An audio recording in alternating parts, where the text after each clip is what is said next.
Hello, everyone. This is the eighth episode of the Hope Scale podcast. Today, we have yet another amazing guest, Erez Yarkoni, a former CIO of T-Mobile, Telstra, and a previous CEO, and now is the EVP of go-to-market at Karat, a unicorn company. Erez, it's great to have you on. Thank you, Elliot. It's great to be on. Looking forward to some great conversation. Yeah, for sure. No, it's an amazing to have you on, and I know you and I have known each other for some time, but I guess it'd just be great for everybody who's listening. Quick introduction to yourself. Absolutely. So, first of all, nationality original. I was born in Israel. My dad was a merchant marine, so I moved around the world. So I don't know that I can call any one place home specifically, except for the United States has been home for over 20 years now. So I guess that will be officially now an American citizen. Um, but there's still a lot of Israeli in me, and every now and then Australian in me because I spent a lot of time in Australia as well.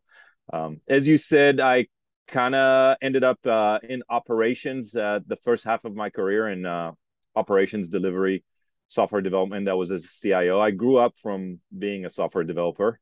And a lot of those journeys in life are about opportunities given to you and opportunities you know uh, taken as they're presented and how you end up there, and we can chat about that later. But I did at some point have a conscious decision not to be a CIO anymore and go into go to market, and I was given a few opportunities to do that as well, and it was one of the toughest, most humbling transitions I've ever gone through, but a very interesting one, and happy to share that. Yeah, for sure. No, that's awesome. I'm excited to go into a lot of the detail today. But if you could give a quick introduction to Karat as well, that'd be amazing.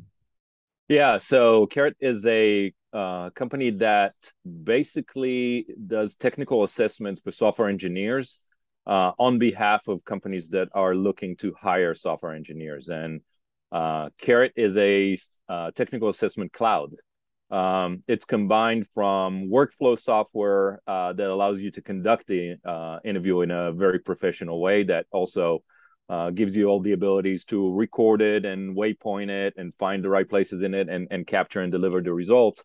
Um, it has world-class content as to what is being assessed. We have IO psychologists and content developers that develop specific content, and what's unique about the content is it's also targeted at removing any biases from interviews, any tech biases, any pedigree biases, any other type of biases, cultural and so on. And then we have our human cloud of engineers that conduct the interviews. And those are, first of all, world-class engineers that do the interviews on our behalf. They're trained on the content, and they're also trained on executing and being interviewers and removing biases or any type of friction or tension out of the interview process, because it's always stressful to interview. Yeah, no, I know. I know too much being a recruiter myself, but maybe Mm-hmm. one day you'll be putting us out of a job. I don't think so. We don't recruit, we just assess. For sure. No, it's an amazing company, and you guys have reached unicorn status, haven't you? Yeah, we have about a year and a half ago or so. We were funded at a valuation of a little over $1 billion, which put us in that status. I don't think it's unicorn is great, and somebody put together a classification saying $1 billion is unicorn, but you're only a unicorn if you really grow into those pants. So, and we're doing our best to do that, even in this tough environment where tech is not hiring as much. Yeah. No, for sure. And that's one of the topics we're going to dive into today as well, about pivoting. But I guess just kind of taking it back then. So your journey is really, really interesting, as we were chatting numerous times and before the podcast started. CIO to CEO to EVP of go-to-market sales. It'd just be great to chat a little bit about that journey. Yeah, I actually think that once I left the CIO environment and the kind of IT and software development operation environment, the second part of being CEO, VP of Cloud for Checkpoint, and EVP for Carrot, and all those things, they kind of fall in the same place. It's kind of the same job. They were all go to market. The title just changed because of size and scope of organization I worked with. So I would consider these two halves.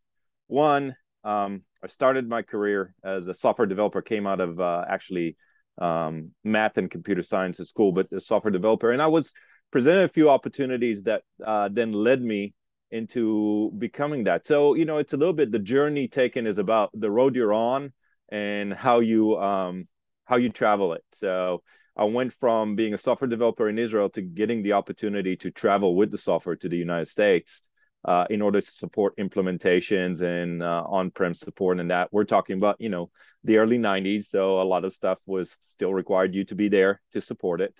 And then I was introduced into enterprise IT environments in large telecommunication companies, and originally SBC, that became AT&T, right? Singular and AT&T, and so on. But that introduction into that environment, what it taught me is that there was a big gap in those environments between traditional IT, which was more around being able to manage package software or manage vendors, manage suppliers, and those kind of things, to where the world was transforming, where IT departments really needed real software people that know how to build things and deploy things and run them and build 5.9 environments and so on. And I think that was my first opportunity because I kind of figured it out and I had the skills and I kind of put it to play in there, and that allowed me to differentiate.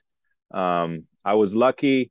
There were a lot of good people in my way. They gave me great opportunities in great companies, like at the time Amdocs, that offered me the ability to be in the United States and then shine in those opportunities with their customers. And then a few people at Singular Wireless, like Thaddeus Arroyo, who's the CEO of AT&T Consumer today. And then even at T-Mobile, like Rob Strickland and Cole Broadman, they all gave me the opportunities to, I guess, to execute or to lean on my skills, because there was an opening there, but they saw the possibility. And that's how I ended up initially being the CIO of T-Mobile, and then later also being the CIO of Telstra. I always had an affinity, though, to the business side. So I did in the middle get an MBA because I really wanted to understand the business better, understand marketing, understand revenues, understand go-to-market, and those kind of things. With Amdocs, I had multiple opportunities to be kind of a delivery executive, but that also required P&L ownership.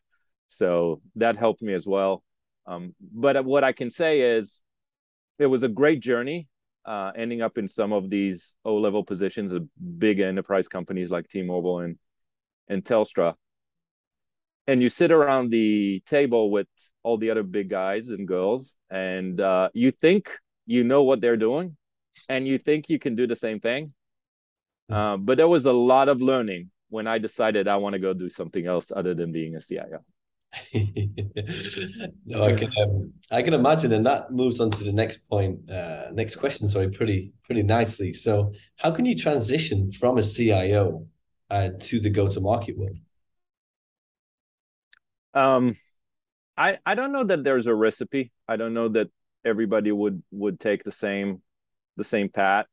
I think so. Therefore, I wouldn't say that I know how you transition, but what I can share with you is what you should be willing to do when you transition.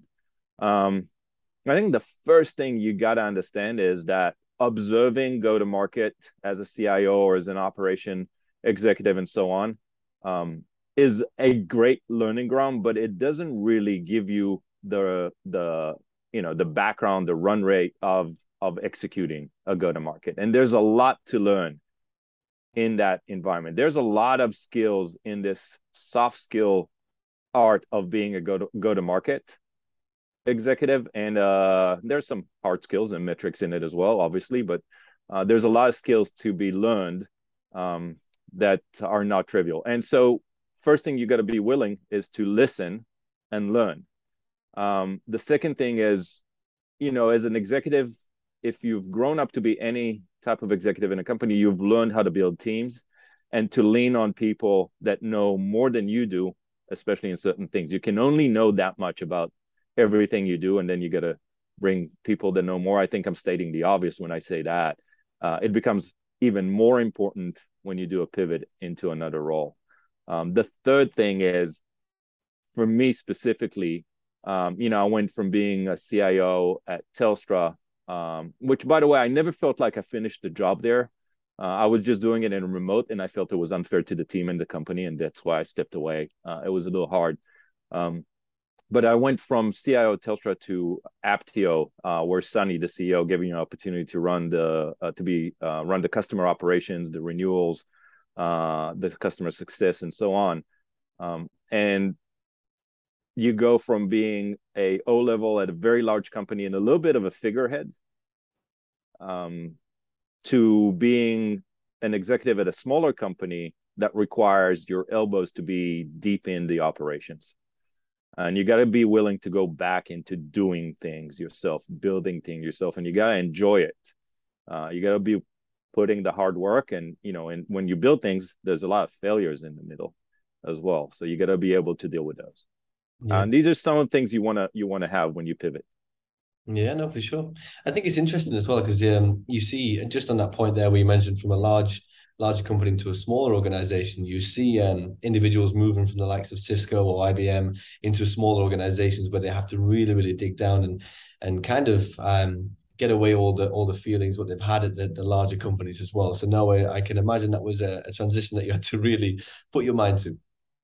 I think the transition, first of all, on a personal and human perspective, uh, is even hard on your ego initially. So you got to take that and put that to the side and say that doesn't play Yeah. anything in it anymore, right?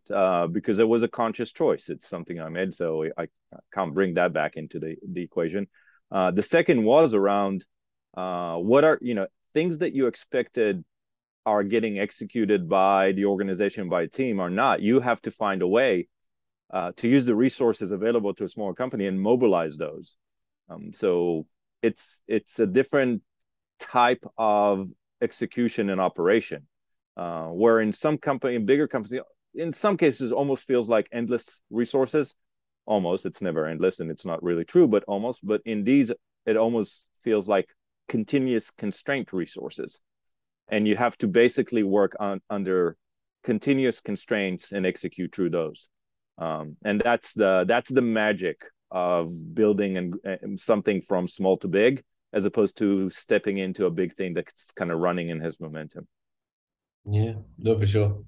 No, I can fully imagine, and the excitement as well. I can imagine it's a lot more thrilling once you can build something from small to big. But yeah, no, really great stuff. And one of the main topics I wanted to discuss with you today, Erez, is about pivoting, especially at times of need, especially in a world where we're living in today.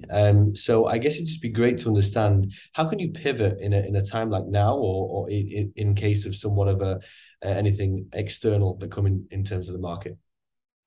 Yeah, I think the first thing you want to do is probably set a mindset that you are not a victim, and just because the market did something, it doesn't mean you get to be victimized and claim defeat.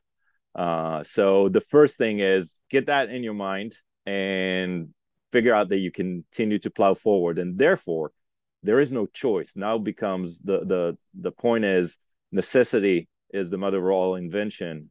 So now find a way to reposition, reinvest, reimagine, reinvent yourself into where the market is still generating or presenting opportunities. Specifically for us at Carrot, it was a lot about pivoting from where hyper growth companies that were funded by some of the growth capital out there, really going from, once they get their big rounds, the D, the E, the F rounds, they're going from X engineers to 2X to 3X to 4X. There may be pre-IPO and so on. So getting all those engineers assistant on board was a real big task for them, and outsourcing it to Carrot made total sense. It was an easier sell. We knew exactly what we're selling. We were selling that capacity of the assessment that's done at a professional way, in a way that they cannot do. And now that doesn't exist in our environment that much anymore. There still are some, but not as much. And the investment community is really looking for companies to not just grow, but also show path to profitability and so on. So responsible growth is slower growth. We had to change both how our product fits the pain points. So it's no longer this big capacity pain point. It's more around accuracy, consistency, levels, leveling the bar, time to candidate experience, those kind of, and finding and making eventually the best hiring decision. How do you make the best hiring decision when you're trying to hire just a limited number of engineers? That required changes in your positioning, in your go-to-market material, in your product marketing. It also requires product development and content development that helps. You have to identify new entry points. Deal discovery has to be completely different, and so on. So it's a big shift, right? And so unless you have that need to reinvent yourself and repivot yourself and really plow into it and say it's just going to be hard, but it's that joy of hard. Actually, eventually there's highs and lows in this hard, but eventually gets you the satisfaction of having built something. Yeah, no, for sure. It sounds just amazing, even the way you described that about obviously kind of pivoting into certain ways through every kind of metric rather than just thinking, right, we're the victim of this as well. So now it's an amazing situation. And I guess in terms of obviously the future for you guys, then how do you see the rest of the next maybe 12 months playing out? Yeah, first of all, I think that there are two things that's going to play into our evolution and into our growth in the next 12 months. One is at some point there's going to be a return of hiring at scale in enterprises, in tech enterprises, in different segments. Part of what I didn't mention before is when you pivot in that, you have to find the segments of business that are, in our case, are hiring, and therefore we had to pivot in there. It's you sell them a different value proposition, so it ties into all the other things. I didn't mention you have to change the way you contract, the way you negotiate, the way you position things, the way you write master agreements, and what you stand on your back feet versus what you give up in those negotiations, in red lines with lawyers and so on. So a lot of changes. Two things will play. One, we're waiting for the growth in tech to come back, and I think it will happen. I don't know if it will happen in 12 months or 24 months, and if I did, I'd be not sitting here, but betting on the stock market somewhere. However, that will happen, and we have to position ourselves as the best company in that space of technical assessment to capture that. The second is we're reinventing some of our products. We're reinventing our products to help all type of assessments that are not just required during hiring, but also in other events that require assessment. Lateral moves, promotions, building teams, team assessments, so mobility inside. We're also trying to streamline candidate experience and company experience for candidates that have already been assessed. They shouldn't have to be assessed again if they're applying similar job in another company and so on. So these type of products that are more based on the data we collect as opposed to executing the actual interview as part of our evolution. And I think that you'll find Carrot to come back into what I call hyper growth mode, where we are now in moderate growth mode. You'll find us go back to hyper growth mode as the market changes. Yeah, for sure. I know obviously Carrot's obviously kind of helping hire for other companies, but how about Carrot itself? What kind of drew you to Carrot from Checkpoint a while back? So first of all, I want to say Checkpoint is an amazing company. The leadership there is amazing, and it was another one of these opportunities in life where somebody gave me an amazing opportunity. So I want to say thank you to Gil and to the team there and to Dan who hired me, because I've learned a ton at Checkpoint. I just learned a ton. I really moved because I thought Carrot had a mission that was very interesting. I was fortunate to be in a place in life where I didn't really have to just lean on work for income and living and so on. So I could make a little bit of that kind of change into a smaller company, much smaller than Checkpoint at the time, and take a lot of risk at doing that, financial risk. But Carrot has a mission of making this entire thing we call an interview and getting hired a better, enjoyable, and fair activity or experience. And I thought the fair is important. And it's a little bit more important to the ecosystem than even just to the individual. I think that fair is important to the individual, and there's a lot of unfairness that isn't even known to be unfair when you go through interviews and so on, because there is tech bias and there is pedigree bias, and there is, and you may even know you're experiencing it, or sorry, you're applying that bias, but there is. It's more important because we are struggling as an economy, as a society, to fill all the software engineer jobs that are open and are out there, especially in growth times. And unless we understand how to find more people that are qualified by removing those biases and making everything more fair, we won't grow that pool fast enough. So even for us as executives trying to build technologies, trying to build companies, right, you want to be able to grow that pool. And I think that's part of the Carrot mission. So that mission really applied to me. The other thing was just working with great people, waking up in the morning and working with great people. The two founders of Carrot and then the management team they put together is amazing.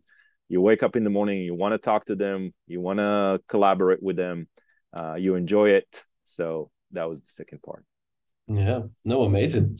It sounds like an amazing journey, and like I said, I'm gonna stay very close to you guys and watch this over the next few years as well. So no, I'm excited by it. So now just talking a little bit more. Obviously, we talked about pivoting into this market trends and working around these types of stuff. But how can you kind of meet the expectations, especially as a private company, of the VC or PE firm that kind of represents you?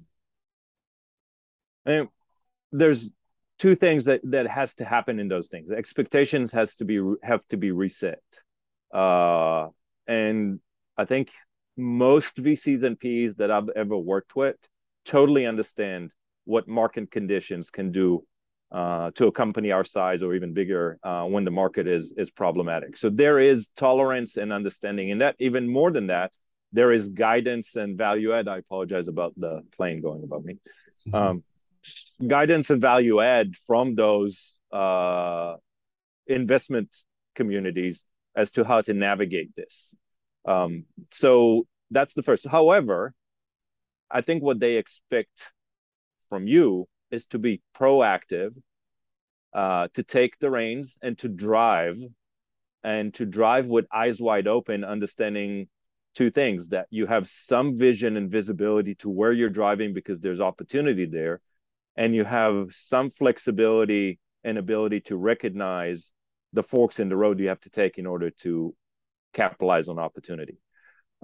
Those are the expectations that I find from them. Now, the things that, for instance, we're doing is we're trying to, that shift to the enterprise, what I just described before, has elongated both our pipeline creation, our expansions within the pipeline, the movement of the velocity of the deals in the pipeline, and therefore getting to our kind of desired ACV from a customer is just a longer journey with those big guys. That creates kind of a gap in the velocity of your bookings and therefore revenues and so on.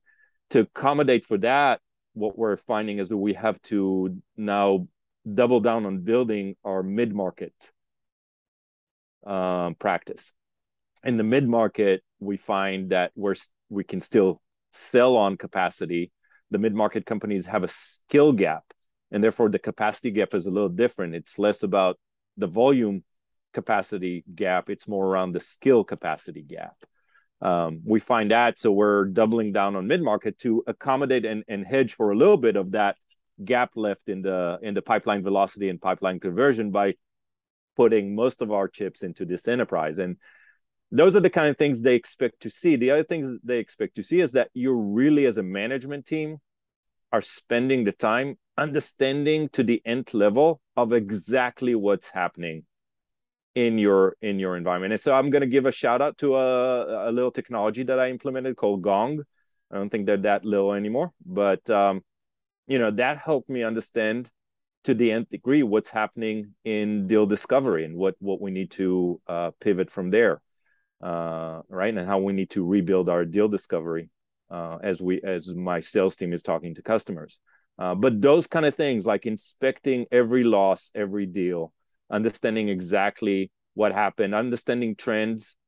I definitely identified some what I call ghosting trends. Ghosting for me is when a prospect takes a first call. Very excited about you because you're interesting, you're innovative, you're thinking of something that didn't go through any type of innovation for a long time in a different way, and you're bringing it on top. You're talking to engineering leads and recruiting leads that say, this sounds great. And then they walk away and you never hear from them again. And, we eventually identified it as we're just not hitting a first level problem for them, right? We definitely scratch their intellectual itch. But when they go home and they wake up the next day, they have other problems they got to deal with. Mm-hmm. So those kind of things you have to learn. And I think your investors expect that you spend the time going to do this. And so I would say the last thing that's related to that is these type of companies like Carrot or any type of organization like Aptio that is in that phase of their evolution as a company. When you bring on executives, you have to find those executives that are willing to do that. And that was part of the transition. Like, it's not something totally common when you're a CIO of a company that and your team is like 7,000 FTEs, but it's definitely required when you're at the company the size of an Aptio or a Carrot. Yeah. And how would you kind of look for that specific trait in somebody when you was hiring them? Because that's You quite hard know, to find sometimes, isn't it? You have to really do some digging. I think there's a few things you want to learn about a person in an interview or in the discovery process of recruiting. One of the first things is understanding where that person thinks they are in life. Do they think they are already an expert and have a playbook for something? That will teach you, I think, that what that person believes they're going to do is deploy their expertise and playbook. Sometimes it's amazing. Sometimes it's exactly what you need. However, sometimes what you should be looking for is a person that says, no, I have a lot more to learn. I have a lot of intellectual curiosity and other types of curiosities about what I need to learn in order to improve both myself, but the environment that I'm in.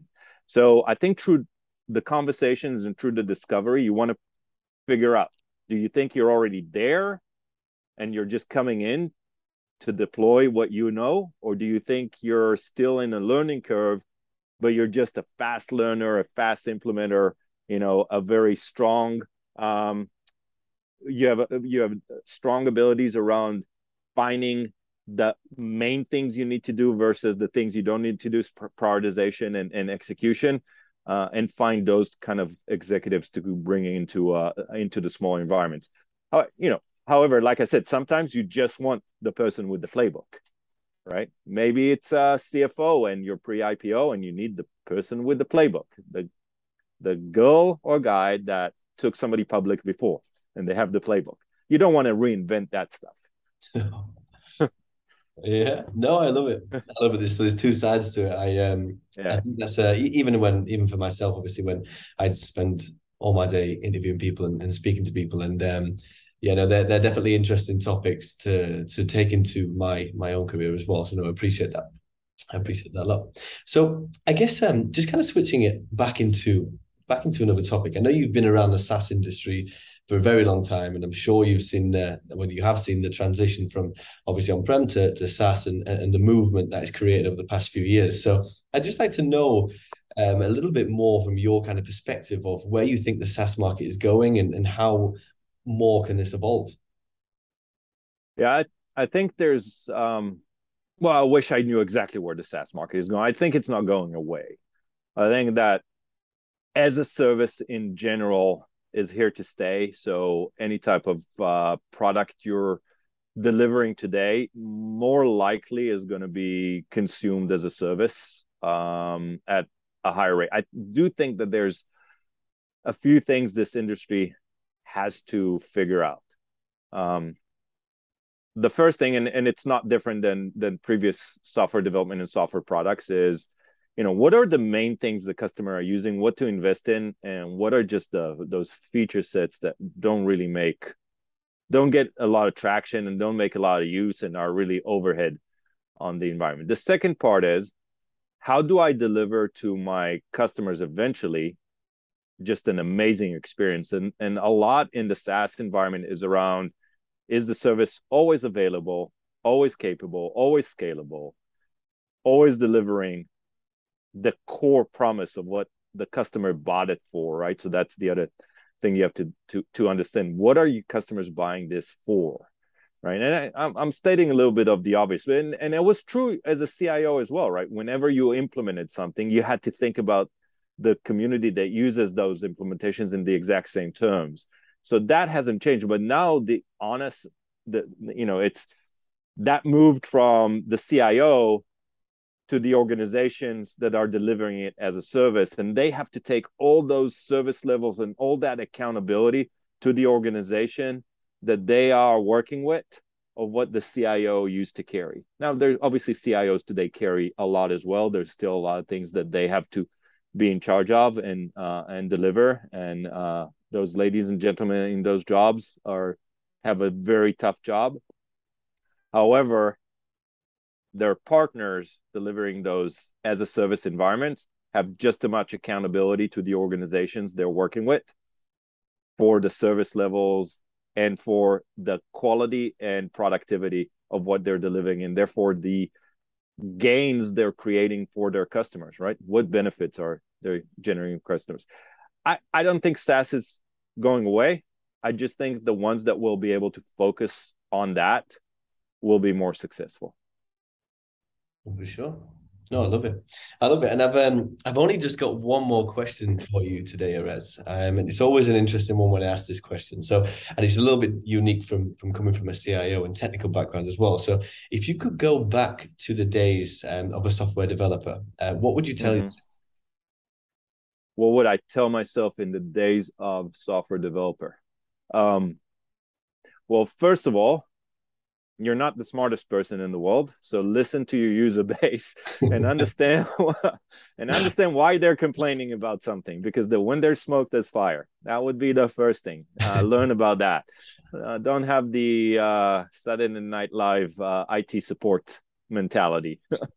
um, that's the first thing. Now, but the second thing is, I would say to every software developer at the end, is that we all do this because eventually it's supposed to deliver value to somebody, right? So I think as much as we've focused on proper development and putting everything in a way that's scalable and reusable and smart and efficient and makes good use of the resources required and so on, then as much emphasis that we've put on those elements, make an emphasis on efficiency and usability and so on to the user community. So learn how to be a product manager, not just a software developer. Learn how to think of what you're doing, anything you're doing, even if you're in IT and not in product development engineering. Think of everything you're doing as you're delivering a product for somebody. I think it will help you in understanding the user community and delivering a better product. I do want to say that in today's world, I would love to see software developers also think more about the efficiency of resources they're consuming, because we're a little bit in a world where software development can think of resources as infinitely available in the cloud, auto scaling, Everything's there, everything is available. You can just consume more and you can grow in that. And every now and then you find that creates a lot of problems you know, in environments where all of a sudden something looks like a DDoS attack, and it's actually just bad transaction management, or that you're moving a capability from a one of these cloud environments and endless capacity to a constrained compute environment, and all of a sudden you're choking the entire environment.